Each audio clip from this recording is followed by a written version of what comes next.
নমস্কার বন্ধুরা, সবাই কেমন আছো? আশা করি সবাই খুব ভালো আছো। আমিও খুব ভালো আছি। আজকের রেসিপি হলো শিমুল মাছের মাথা দিয়ে বাঁধাকপির তরকারি। তো চলো রেসিপিটা শুরু করা যাক।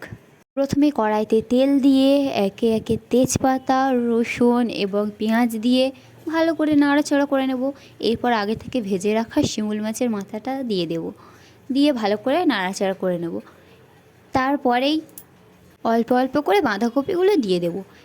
ভালো করে নাড়াচাড়া করিয়ে নিয়ে মশলাগুলো দিয়ে দেবো, হলুদ, নুন, লঙ্কার গুঁড়ো দিয়ে ভালো করে কষিয়ে নেব।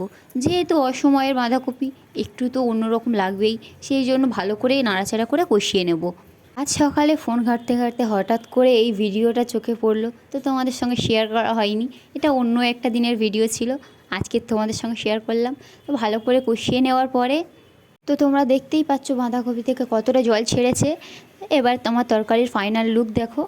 এটা তো মেনুতে ছিল ডাল সেদ্ধ, শিমুল মাছের ঝোল এবং বাঁধাকপির তরকারি। টাটা বন্ধুরা, আজকের ভিডিওটা এই পর্যন্ত ছিল। ধন্যবাদ।